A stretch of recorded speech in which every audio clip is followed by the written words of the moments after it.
The balloons were the first thing I saw, dozens of them, clustered in tight spirals across the ceiling of Judy's living room, swaying slightly from the breeze of a quiet ceiling fan.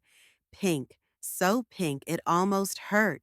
Pink tablecloths, pink frosting, pink napkins folded into tiny booties. Everything about that room screamed celebration. But inside, all I could feel was the slow thud of something unfinished in my chest. Not quite grief anymore, but not peace either. I smiled. I always smiled. That's what they expected. I showed up, wore the pale floral dress Judy had given me months ago, the one that used to hug my belly before everything collapsed, and I handed over my wrapped gift like it wasn't the most loaded object in my hands. It had been 6 weeks. 6 weeks since the ultrasound room went silent. 6 weeks since I'd watched the doctor's face shift from comfort to concern, his words suddenly too careful. 6 weeks since I had to walk out of that hospital without anything but a discharge paper folded into my purse. And in those 6 weeks, not one person in my husband's family had spoken my daughter's name. If I dared say it aloud, the air got thick. Judy would change the subject. My sister-in-law would glance down at her phone. Someone would cough or sigh or smile too widely, as if my silence was the price of keeping the family machine running smoothly. So I paid it, every day. But that baby shower, that was the final straw. Judy called it a healing opportunity, said it would be good for me to be around joy again, said I shouldn't dwell. Her voice always softened when she wanted to pressure me. I used to confuse that tone for kindness. I don't anymore. When I walked in, I saw her, Judy, standing near the dessert table, beaming, arms outstretched, welcoming guests like a politician. The guest of honor, my husband's cousin, was glowing, her belly a perfect round curve under a pastel sash that said, "It's a girl." My girl had never even had a name tag. I didn't want to ruin the day. I had told myself that over and over. I came to keep the peace, to stay small, to blend in like wallpaper. But the truth is, grief has a texture, a temperature. It lives in the skin, under the eyes, between every fake laugh. And in that room, where the air smelled like sugar cookies and lotion, my grief screamed silently under everything. Someone handed me a mimosa. I took it. Someone asked how I'd been. I lied. I complimented the diaper cake. I posed for a photo with women who had never once called to check on me. But when I saw the bassinet in the corner, the very one Judy had offered me months ago, the one we had painted together in her garage, now repainted in a different shade and topped with someone else's gift bow, I felt something inside me go cold. This wasn't just forgetting. This was rewriting. It was like my loss had never happened, like I had never been pregnant, like my daughter had never kicked under my ribs at midnight, or made me cry at lullabies, or made space in my heart I didn't even know was there. That room was full of women who had never held her, never asked her name, never once said, "I'm so sorry."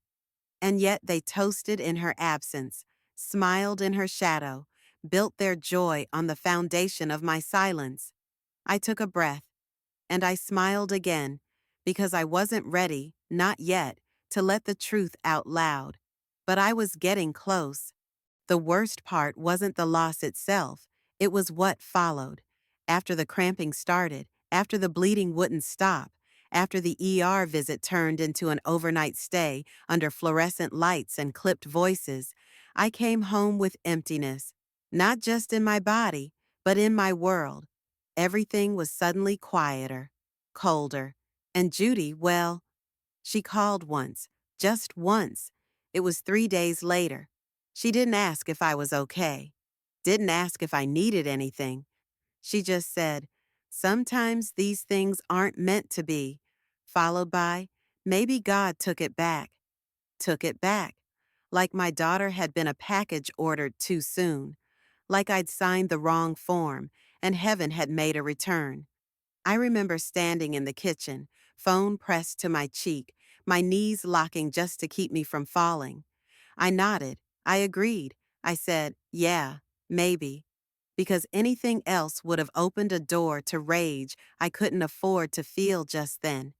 I was still bleeding, still too fragile to stand up for myself without breaking. My husband didn't say much either. He grieved, sure, quietly. But for him, it was a storm that passed. For me, it stayed. It nested in my bones. I couldn't sleep without touching the curve of my stomach that was no longer there. Couldn't look at the nursery without feeling like I'd failed twice. Once as a mother, once as a daughter-in-law who hadn't been strong enough to keep it. I started shrinking. In conversation, in presence, I said less, smiled more. Judy took that as healing. She thought I was moving on. She said it often, with approval, like recovery was a race and I was finally catching up. But I wasn't healing. I was hollowing out. I found myself crying in strange places, grocery store aisles, bathroom stalls, once in a parking lot when I saw a little girl in a pink dress drop her toy and run back to her mother's arms.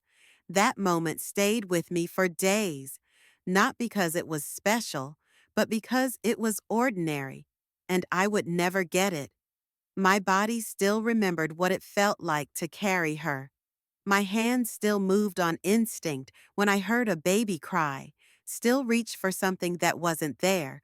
But in Judy's world, I had simply lost a baby, the way someone might lose an earring. Unfortunate, but not devastating. Something to sigh over, then move on. When she started planning the baby shower for my husband's cousin, I got the message loud and clear. Joy waits for no one, not even grief, not even the freshly broken. She called me personally to invite me, said it would be a good way to get back into the swing of things. I stared at the phone for a long time before answering. I wanted to scream. I wanted to ask how she could celebrate someone else's daughter when mine had been erased. But instead, I said what I always said. Of course, I'll be there. Because what else do you say when no one wants to hear your no? So I went. I wrapped a gift I had bought months ago for my own daughter, a handmade blanket I had picked up from a little craft market in spring. It was soft, with tiny sunflowers embroidered along the edges. I had imagined it swaddling my baby girl. I imagined her fingers curling around the threads. I repackaged it, added a note, and brought it to the shower. I thought I was being strong. I thought I was proving something. But deep down, I think I just needed someone, anyone, to notice what it cost me. No one did. After the shower, I came home to the crib, still assembled, still there, pushed against the wall of what was supposed to be her nursery. We hadn't taken it down, not out of denial, but out of a kind of paralysis, as if dismantling it would make it all too final, as if letting it stand kept some thread of hope alive, even if the hope no longer had shape. Sometimes I'd go in and sit in the corner chair, just to be near it. I'd run my hand along the edge, feel the smooth wood, trace the spot where I'd once tied a ribbon. That room had once smelled like baby lotion and lavender sachets. Now it smelled like dust. My husband never said much about the room. He didn't go in, and that silence began to grow into something between us. I didn't blame him for grieving differently, but I started to wonder if he had also begun rewriting, if pretending we were okay was easier than confronting how broken we both still were. Judy never asked about the nursery, never once, and I think that hurt most of all. Not that she didn't understand, but that she didn't even try to. That she treated my daughter's short existence like an inconvenience she was grateful had passed quickly. The rest of the family followed her lead. Conversations swirled around future birthdays, gender reveals, baby name debates. All while I sat there, smiling like a guest in someone else's joy. They didn't mean to be cruel. That's what I told myself. But omission can be as sharp as insult. There was a moment, a week after the baby shower, when Judy stopped by unannounced. She brought over a leftover box of favors, little candles wrapped in lace. She said she had extras and thought I'd like some. I stood there, holding the box like it weighed 100 pounds. Inside were tiny tags that read, "Welcome, little one." I said, "Thank you." She nodded, and as she turned to leave, she glanced down the hallway toward the nursery door. "It's time to move on, sweetheart," she said softly. Then she smiled, like she was offering a kindness. I didn't answer. I couldn't, because what she didn't understand, what none of them understood, was that I wanted to move on. I wanted to breathe without guilt. But grief doesn't operate on politeness. It doesn't take orders. And it certainly doesn't fit into other people's party schedules. Later that night, I stood in the nursery alone. I looked at the blanket, the one I'd gifted at the shower, now absent from the drawer where I used to keep it. My hands touched the empty shelf. It was gone, repackaged, given away. A small part of me hoped they had appreciated it, but a deeper part whispered something darker.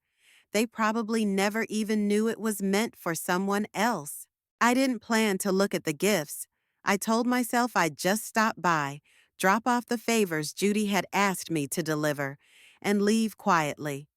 But as I stepped into the hallway, where the presents were stacked on the long folding table, something caught my eye. A pale yellow envelope. My handwriting. I froze.